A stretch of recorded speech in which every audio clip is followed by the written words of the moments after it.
Hello everyone, thank you so much for tuning in to the Minecraft Emporium. Today, it's a bit of a weird concept, I gotta admit. So I looked up a tutorial for a double piston extender and thought, wow, that was pretty cool.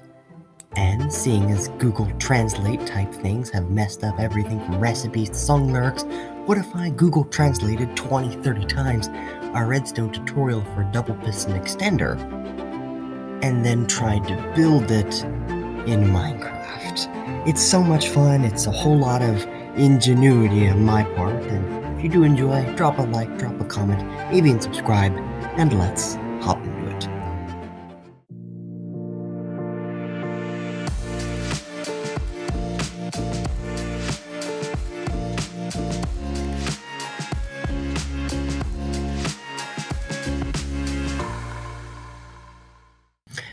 Now the first build we're going to be taking a look at, as I probably mentioned in the introduction, is the Minecraft Bedrock Double Piston Extender. And we're going to be using a tutorial by Rogue Fox, an excellent Redstone Minecraft YouTuber, and as you can see he's building the different double piston extender circuits out of orange, blue, and green wool, using the 480 tick rule of thumb in Minecraft Bedrock. It's a very simple build, but what I've done is I've turned off those captions, wrote down all of the words that he says in the video exactly, and then popped them through Google Translate around 10 to 30 times, depending on the languages I used. It gets really jarbled, and now we're going to go into a build world and test things out.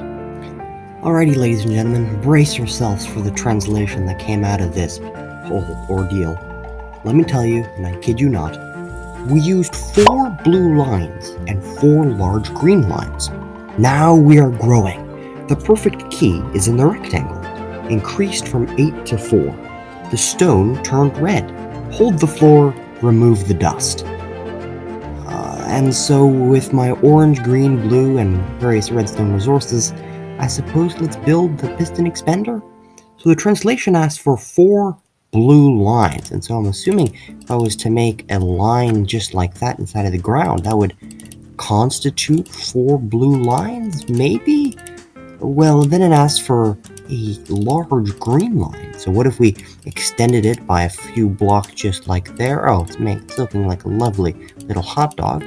Not so much looking like a double piston extender, but I'm not one to judge. It's very possible that the double piston extender has just taken a new form. Who knows?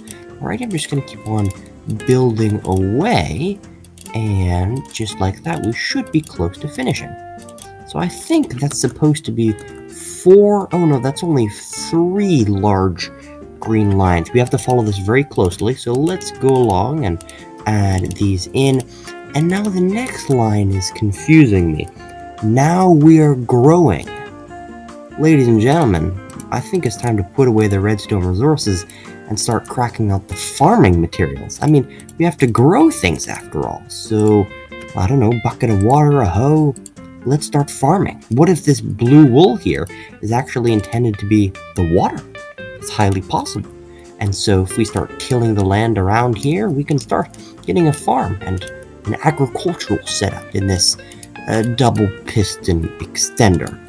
I didn't know that it was required to grow things in order to make a simple double piston extender, but I'm not one to really judge things. Alrighty, let's keep cracking.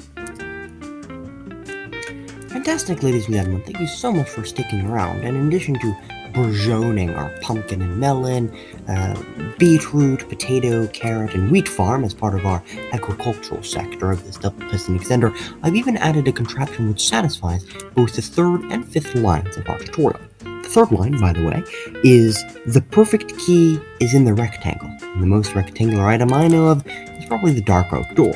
And so if we were to throw this dark oak door on that farm line, we can see that the stone is replaced with red. And that satisfies the 5th line of the tutorial. The stone turned red, which I assume has something to do with redstone. And the way this little contraption works is to have a hopper minecart absorb the items, put them inside of the barrel, which triggers this comparator whenever it has something inside of this hopper minecart, activating this simple block switcher, which swaps the stone and red terracotta back and forth. Now, one of the additional lines we have to satisfy is hold the floor. So as you can see, I've already started planning. I'm thinking, what if we had alternating slime blocks and honey blocks stretching near to the back of this contraption, which could extend, contract, and generally control and hold the entire floor of the double piston extender? Didn't really know that double piston extenders required a floor that needs to be held, but hey, I'll keep working on this, and let's see if this slime block, honey block floor can even come to fruition. My friends, this is getting frankly ridiculous. I built my redstone clock out of gold block just because that's the block that Rogue Fox used as the output for the double piston extender, and I've made myself a little bouncy trampoline. Not sure if this satisfies the hold the floor condition of a double piston extender's tutorial, but hey, I'm gonna roll with it. I think it's just frankly ridiculous. I've cleaned up this area a little bit, and I think the final qualification for our double piston extender amongst all of this ridiculousness is to remove the dust. And I'm going to show you a really simple useless machine, which I think will satisfy that condition quite well. We're going to start by placing a redstone torch just like that, a redstone dust just like so, a redstone block, actually a gold block in that position there, a piston just like so, a repeater, can't believe I don't have that on me, in just like that. Oops, sorry, I'm in completely the wrong position, and bang, just like that, we have a useless machine that also takes out some crops. That was very poorly placed, and just like that, am I or am I not removing the dust? Well, ladies and gentlemen, I think that's gonna do it. We have farms, we have blue lines, green lines, we have stone to redstone if I was to throw an item in this position here. We have moving, bouncing, holding floors, and we have crops and agriculture and all that. I thank you most sincerely for watching to the end of the video, and if you enjoyed this kind of quirky, interesting redstone bedrock content, feel free to subscribe. It brightens up my day, and maybe it'll brighten up yours. Anyways, take care, and have a fantastic day.